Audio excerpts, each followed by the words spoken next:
Hello, everybody. I've got Thomas Morgan here with me, and I just met him. Just met me. Just met. I got to see his cool van, and I'll put some pictures up here in a minute and show you. He's just coming through town in Albuquerque, New Mexico, and his van is got different sayings on it. And I want him to tell you about his adventure that he had with a man named Dylan, and then we'll show what Dylan put on your van. Awesome. That's great. If you want to tell him. So this is the miracle of Dylan, I'm calling it. I'm on a road trip, 2-week paid vacation off as being a truck driver, and I am cruising from Georgia, where I live, out to Idaho, see friends and family, down through Utah. And in this journey, I'm going to try to not be a showman here, if that's okay, just be who I am. Be who you are. That's what this is about. I have to say, God has just inserted himself into my trip, and it's making a difference every stop along the way. And this is one of the stops he asked me to make. And then for some reason, Mark and I meet, and I'm gonna tell the story of Dylan Pletch. This is one of the miracles of my trip. I was in Idaho. I was leaving Idaho, and there was a detour. I took the detour. It added 45 minutes to the trip. I'm a little frustrated. I'm going to miss a dinner appointment. It's life. I'm getting frustrated, and I just changed plans. I called my dinner appointment, said I can't be there till tomorrow morning.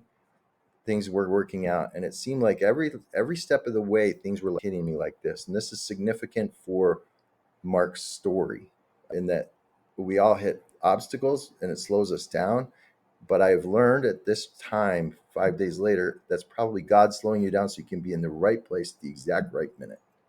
That's my first testimony, and Dylan is no different. There's a fellow in Idaho who wrote a message on my van for me. He specializes in chalk, the kind window chalk, not sidewalk chalk, the kind you write on windows and glass with. That was his thing. And he and I met just coincidentally. He wrote a message on my van. It was a good, strong message. And I'm sure Mark can throw that one up too.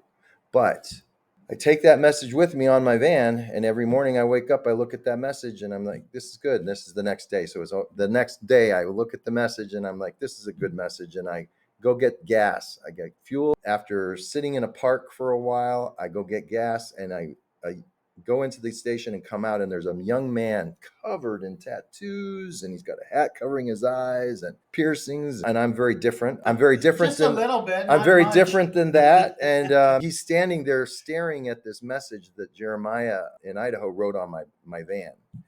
And I was like, are you okay? Because he wasn't moving. He was just standing there riveted to this message. And he's just studying it and studying it and studying it.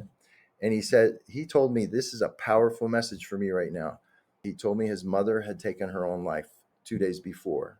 And he was so depressed, mental, that he decided he was going to take his life that day. And he went to a bridge, preparing to execute his idea of leaving the world. And a homeless lady comes up. Her name's Michelle, I come to know later. Michelle comes up and says, don't do it. God wants you here. So message from God through Michelle to Dylan. And she talks him down from jumping and stays with him for the rest of the morning, all the way up to the point where I'm at the gas station. Dylan's at the gas station. Michelle's at the gas station. And Dylan, Mark, is just staring at this window. And I'm like... And this was a homeless lady that was with a him homeless lady from the street sticks with him. He's homeless too right now. That's incredible. And so he's looking at this message. And Mark said something to me today. What's your story? Every single man has a story. I know this to be true. And women. all of us humankind. Right. All humankind. Thanks for the insert there. So we have this moment together, Mark, where it's pretty powerful. Jeremiah's message has helped lift this boy out of a dark place, because his message was about darkness and light. And I say to Dylan, what would you write, Dylan? And that's what Mark's going to publish for Dylan, because Dylan's message is going to lift a lot of people. I think it's going to, and it says, no matter what your situation, you can be happy. See, and now whoever's watching this is who was meant to. It could be one person or 5,000 people. So whoever was supposed to watch that, it went from there to there to there to here, and just by chance we met. And so now we get to share this incredible story with you. And tell them what your handle is on YouTube or any of the channels you want. So if they want to follow you, they can. Awesome. I'm a truck driver by trade, and I'm on vacation. My Instagram is The Trucker. Hit me up and just look at that, and you can contact me. Facebook is Thomas Morgan. There's about 1 million of Thomas Morgan, so I'm hard to find on Facebook.